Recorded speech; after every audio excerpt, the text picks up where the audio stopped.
சரகடையில் பயணிக்கும் அனைத்து நல்லுள்ளங்களுக்கும் வணக்கம். ஐயா, இப்போ பாருங்க ஐயா, ஞாயிற்றுக்கிழமை சரகலையை பொறுத்தளவு காலையில் சூரிய உதயத்தின் போது இந்த பிரம்ம முகூர்த்த நேரத்திலிருந்து நல்ல உடம்புக்காரருக்கு வலது சுவாசம் ஓடணும்.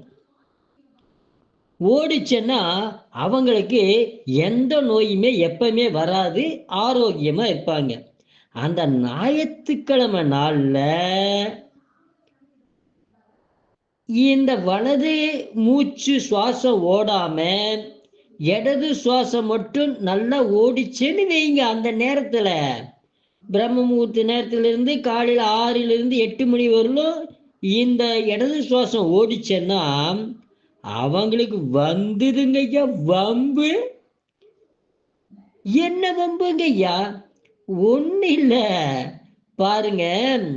அப்ப என்ன வரும்னு கேட்டீங்கன்னா, அந்த 2 மணி நேரம் அப்படி இடத்துலையே ஓடிச்சேன்னா இந்த தோல் சம்பந்தமான பத்து, படை, குட்டம், சொறி, சிரங்கு, சளி, இருமல், இந்த ஆஸ்துமா, இறப்ப இதெல்லாம் வந்து சேர்ந்துருங்கய்யோ.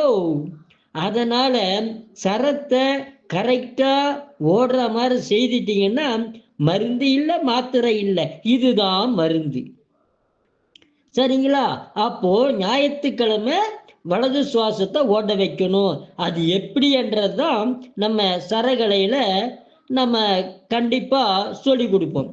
அது மாதிரி இருந்துட்டா நோயே வராது. திங்கட்கிழமை பத்தி நாளைக்கு பார்க்கலாங்க. வாழ்க, வளர்க, உயர்க. நன்றி, வணக்கம்.